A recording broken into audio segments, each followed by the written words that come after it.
Hey everybody, it's Michael from Wahoo Comics here with another haul and speculation video. And as usual, I've got a bunch of books I'm looking forward to showing you, starting off with some Silver Age Spider-Man keys, including this one, Amazing Spider-Man number 16, which contains the first meeting of Spider-Man and Daredevil.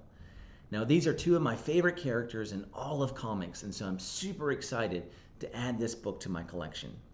But in addition to my personal excitement, there has been a lot of interest in the collecting community over this issue because there are pretty strong rumors that Daredevil, or at least Matt Murdock, is going to show up in the upcoming Spider-Man movie in some form. And there's so much smoke that I personally think there's fire there, and I think he will make an appearance, even if it's just a little cameo or maybe an end-credit scene. And I think it's going to set up Daredevil to be a big part in the MCU going forward. And so anyway, people have started looking for some of these keys, like first meetings between these characters. And so I think it's a cool book to invest in right now because of that. But even apart from all of that, I'm just personally excited, again, to have this book. It has this cool battle cover. And as many of you know, one of my long-term goals is to complete the Amazing Spider-Man run. And this is the earliest issue that I now own of that run, and so it feels really good to add it to my collection. Now, all these Spider-Man keys I'm going to show you are definitely low grade, but I've learned to be okay with that. Obviously, we all want the highest grade we can get, but of course, getting some low grade comics makes them a lot more affordable, and still the return on investment is just as good. If you're going to sell them later. If you pay $100 and you sell it for $200, you double your money. But if you pay $10 and you sell it for $20, you still double your money. And so you can still invest in low grade comics and still end up making a profit. And I especially don't mind if most of the wear, like around these comics I'm going to show you, and it's hard to tell on camera, but it's around the outside, the edges, the spine, but the art in the middle still looks good. It really doesn't bother me if that's the case. And so I'm, again, super happy to add this one. And I also got Amazing Spider-Man number 18, which contains the first appearance of Ned Leeds, who, of course, is Peter Parker's best friend in the current MCU movies. And in the comics, he eventually becomes the Hobgoblin.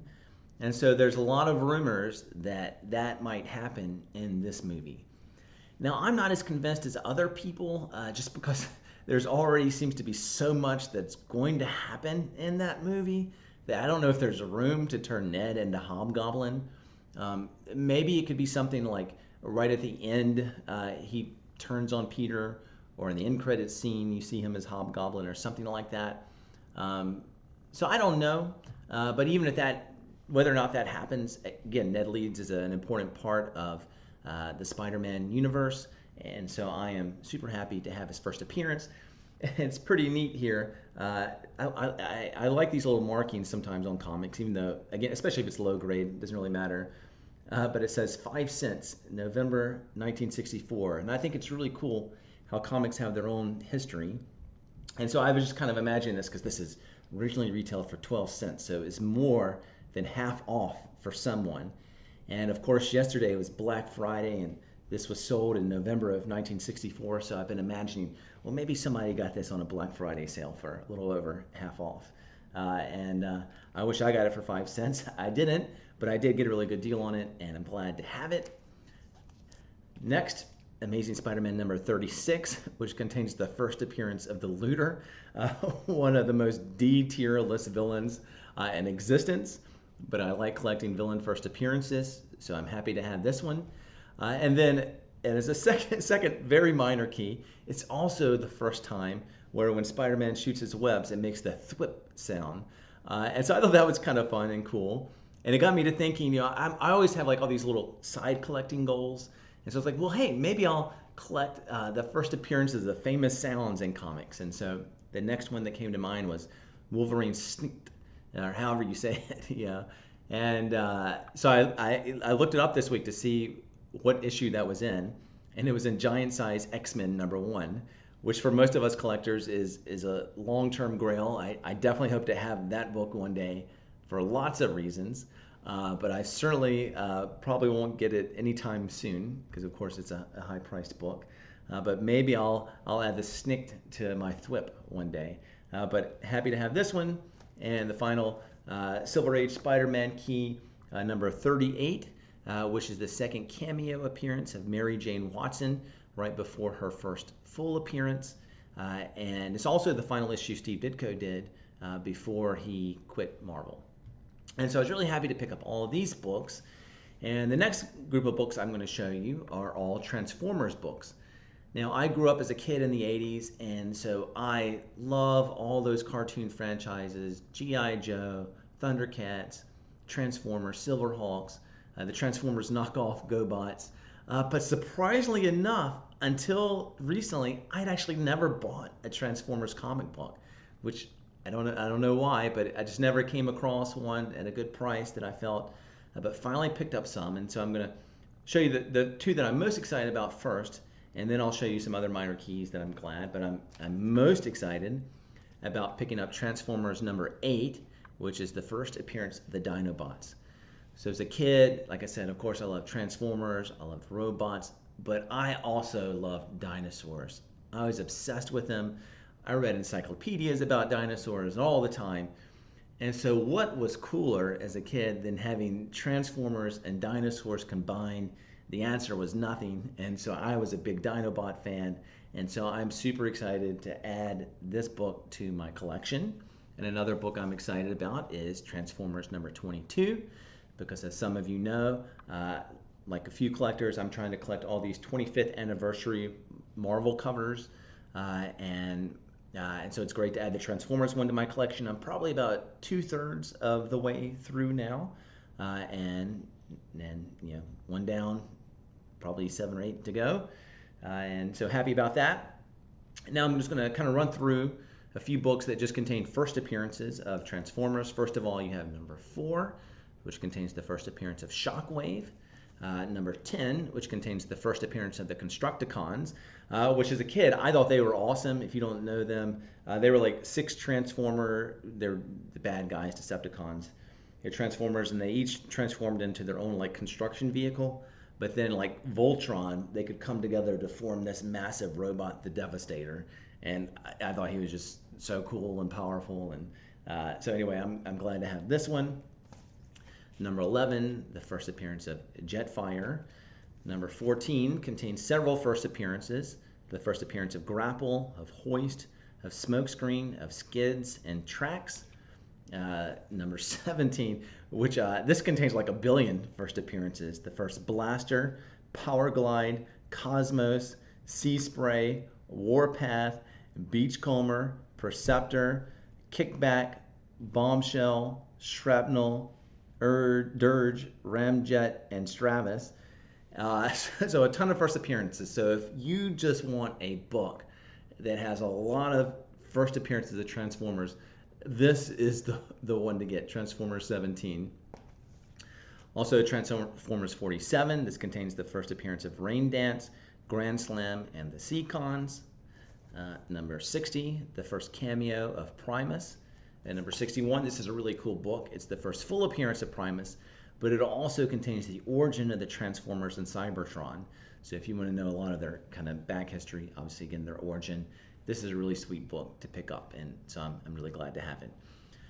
I got a couple more Transformer books that are more collectible because of their cover. So these are more like cover buy. So we've got number 5, which has this cool painted cover, and then number 53, which is actually a Jim Lee cover.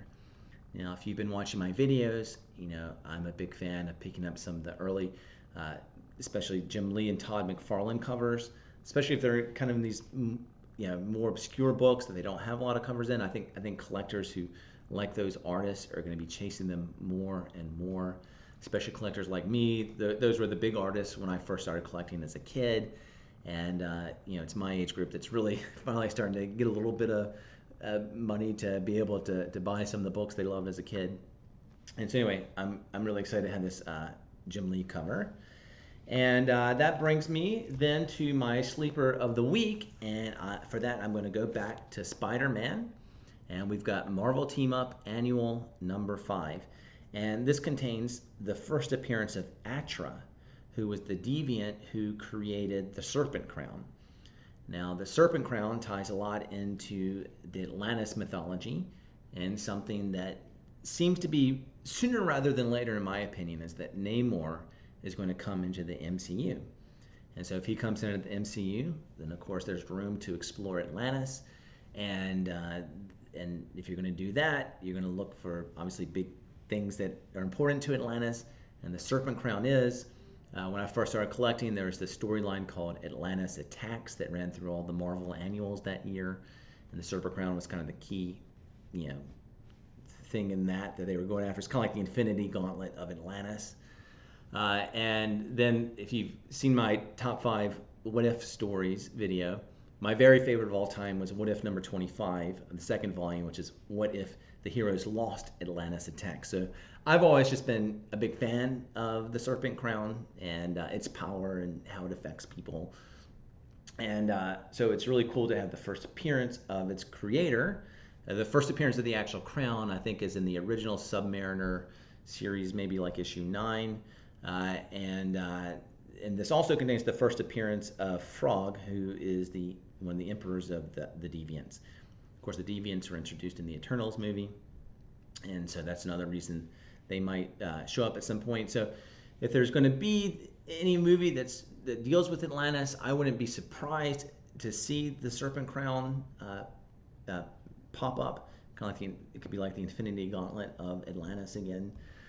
I don't know. This is definitely like a long-term thing, but this is a book you can pick up for a couple of bucks, and so I think it's cool, regardless of whether or not it pops at some point.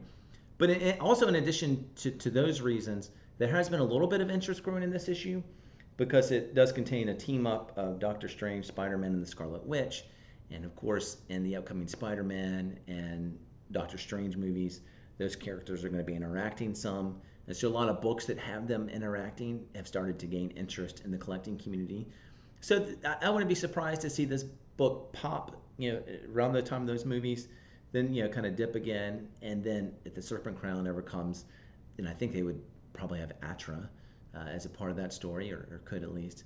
And then, the book could go up again. But regardless, just a cool book to have.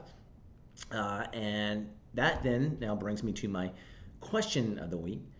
So like I mentioned earlier, all the Silver Age Spider-Man keys I got recently are all pretty low grade. So I'm curious, what would you rather have? Would you rather have like 10 low grade Silver Age keys, or let's say 5 mid grade Silver Age keys, or 1 high grade Silver Age key? Which is more important? Do you prefer quantity or quality? For me, I really, obviously we all would go back and forth at that question on some level. It depends on which key you're talking about, certainly. But I think I would prefer the 1 high grade key, just because it would obviously be something that few people have, just really rare, and it would just be kind of neat and obviously hard to ever get again. So if I had that opportunity, I would probably take that. But what about you? Do you prefer quantity over quality? What do you think? Tell me in the comments, or anything else in the comments. Let me know what you've been picking up or what you think I should be picking up. Always appreciate everything you guys have to share. Of course, if you haven't subscribed to this channel, I'd appreciate if you do that. It'd be a big help in getting us to grow and enabling me to get more and more content out. Like the video, all those things, again, that help, of course, with the YouTube algorithm. And so thanks, guys. Hope you enjoyed it. Always enjoy making these movies, and I'll see you in the next one.